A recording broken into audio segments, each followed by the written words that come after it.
اللہ اکبر، مگر ہماری یاد یہ تو بہت بڑی بات. This is singular, this is individual, this is private, this is very personal, this is confidential relationship with God.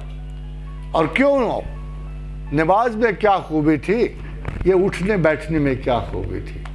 یہ ایک زبردستی forced way of bringing person to God. فرمایا نحنو، قرآن کے بارے میں کہا نحنو نزلنا الذکر وَإِنَّا لَهُ لَحَافِظُونَ. قرآن بھی ذکر کے سوا کچھ نہیں ہے، یہ بھی یاد اللہ. قرآن کی سب سے بڑی خصوصیت کیا ہے؟ یہ بھی ہماری یاد ہے.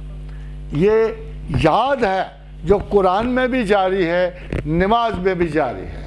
تو نماز کا کہا تو کہا نماز کیوں؟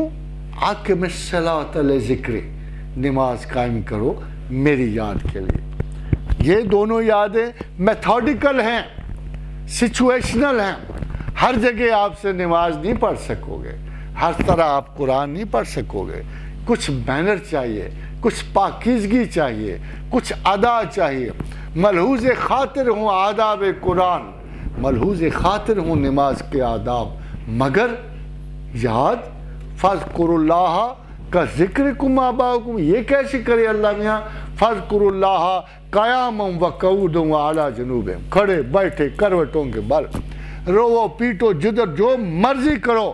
ام المومنین عائشہ صدیقہ کے حدیث مبارکہ ہے، باب جنابت میں پوچھا گیا کیا رسول اللہ صلی اللہ علیہ وسلم اس عالم میں خدا کو یاد کرتے تھے؟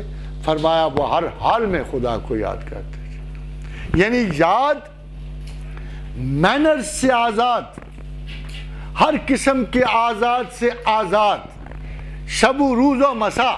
وہ کون لوگ ہیں جو آیت کریمہ کو کمرے بند کر کے، اگربتیاں سلگا کے، ہیں جی ادھر ادھر سے نازک پرفیومز کا اجتماع کر کے بڑے بن سنور کے پڑھتے ہیں؟ کیا آیت کریمہ پڑھنے والے نے اسی طرح پڑھی تھی؟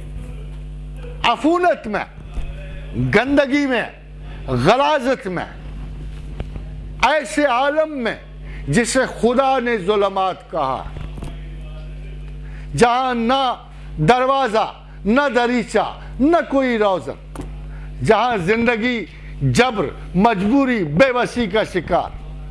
وَظَنُّونِ إِذْ ذَهَبَ مُغَاضِبًا، جب وہ غصے میں بھرا ہوا چلا، فَظَنَّ أَلَّن نَقْدِرَ، تو گمان کیا کہ ہم اس پہ زمین و آسمان تنگ نہ کریں گے. فَنَادَىٰ فِي الظُّلُمَاتِ، اس نے ظلمات میں ہمیں پکارا. جس کو خدا ظلمات کہہ رہا ہے، جس سچویشن کو، اس نے ظلمات میں ہمیں پکارا. ان لا الہ الا انت سبحانک انی کنت من الظالمین. آپ کیسے پڑھتے ہو تسبیح؟ جلالی ہے، جمالی ہے، خدا کے نام تقسیم کرنے.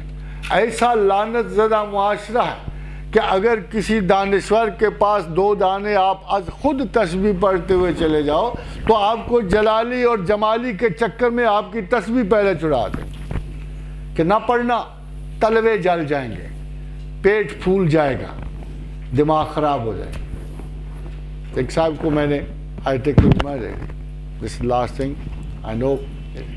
رات بھیگ رہی ہے، سرمائی کیفیتیں ہیں، ہر 1 گھنٹے کے بعد درجہ انجماد اور بڑھ رہا ہے، اور توقع تو ہے پس زندہ و سلامت ہم اور آپ گھروں تک پہنچ جائیں گے. تو ایک شخص صاحب کو میں نے آیت کریمہ پڑھی، معاملات زندگی تو سنور گئے. کچھ دنوں کے بعد آئے کہنے کہ پروفیسر صاحب بڑی مصیبت میں پڑ گیا ہوں. میں کیا ہوا کہ پھوپھی جان نے کہا تھا کیا پڑھ رہے ہو؟ میں نے کہا آیت کریمہ پڑھ. ان کو ہو یہ تو بڑی جلالی ہے. یہ تو 2 طریقے سے پڑھی جا سکتی ہے، یا دریا میں بیٹھ کے، اگر دریا میں نہیں بیٹھ سکتے تو پھر کم از کم ایک تسبیح کے ساتھ 1 گلاس پانی کا پی. تو میں نے کہا پھر؟ کہتا ہے جناب میں نے 10 تسبیحاں پڑھنی تھی، اب 10 گلاس پانی پی کے میرا تو پیٹ اتنا پھول جاتا ہے، میں کروں کیا؟ حضرات گرامی، ولا تہنوا ولا تحزنوا، سستی نہ کرنا، غم نہ کرنا، یقین رکھنا کہ اللہ بڑا ہے. اللہ سے کوئی بڑا نہیں, اللہ کسی سے چھوٹا نہیں, اللہ بڑا ہے, اور اس کی یاد محبت سے ہے, اور اس کی آرزو کائنات کی سب سے خوبصورت سچائی ہے, اور اس کا وجود مبارک ہماری سب سے بڑی امید ہے. وَلَا تَحِنُوا, سستی نہ کرنا, وَلَا تَحْزَنُوا, غم نہ کرنا. خدا نے خود کہا ہے, میرا وعدہ ہے, مجھے قسم ہے اپنے عزت و جلال کی, پروردگار نے فرمایا اگر تم سستی نہیں کرو گے, غم نہیں کرو گے, وَأَنْتُمُ الْأَعْلَوْنَ إِن كُنتُم مُؤْمِنِينَ, تم ہی غالب ہو اگر ایمان والے ہو. وَمَا عَلَيْنَا إِلَّا الْبَلَاغُ.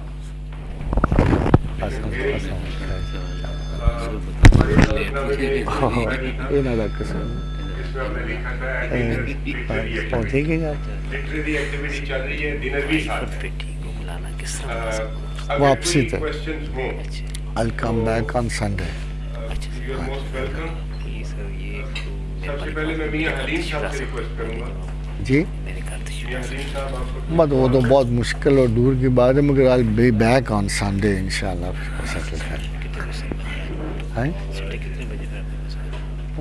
ابھی وہ آؤں گا واپس تو پھر میں آپ کو بتاؤں. میرا خیال ہے خاصا لمبا لیکچر ہو چکا ہے, تو چند ایک دو سوالات چیدہ جو ہے سر سے کر لیتے ہیں.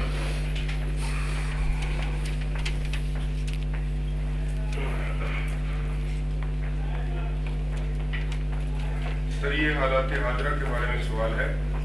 میری آپ سے مؤدبانہ گزارش ہے کہ آپ آج کے لیکچر بعنوان reconstruction of religious thoughts in Islam کے موضوع پر خطاب کے علاوہ زیر موضوع پر بھی اپنے خیالات کا اظہار کریں. ملک کی باغ دوڑ سنبھالنے والے تمام عہدیداران اور ایلیٹ کلاس کو کس طرح اسلامک قدروں سے روشناس کرایا جائے اور ان کی درست رہنمائی کی جائے, کیونکہ جب تک ہم مومن نہیں بنتے ہماری نجات نہ موت کے بعد ہوگی, اور ملک کو جو موجودہ حالات درپیش ہیں اس عمر سے ملک کی عوام نہیں نکل سکتی. حضرات گرامی, میرا خیال ہے کہ میں سب سے پہلے کوشش کروں گا کہ میں اپنے آپ کو کسی درجہ ایمان تک لاؤں, اور مجھے امید ہے کہ جب ہم میں سے ایک بھی اخلاص اور ایمان کا مالک ہوگا تو اس کی وجہ سے بہت سارے دلوں میں خلوص و ایمان کی شمع جل جائے گی. اصلاح کرنا ان لوگوں کا کام نہیں ہوتا کو محض ایکیڈمک سے اصلاح نہیں ہوتی.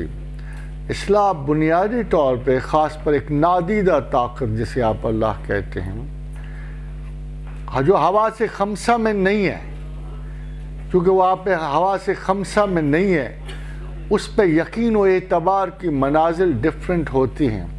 یہ آدمی کا اشتیاق ہے کہ وہ کس درجہ صحت پہ جا کے اللہ پہ ایمان لاتا ہے, اسی لیے ایمان کے درجات مختلف ہوتے ہیں.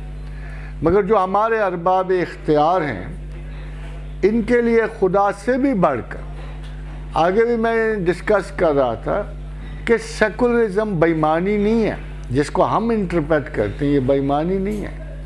سیکولرزم بھی it self a philosophy of responsibility ہے جو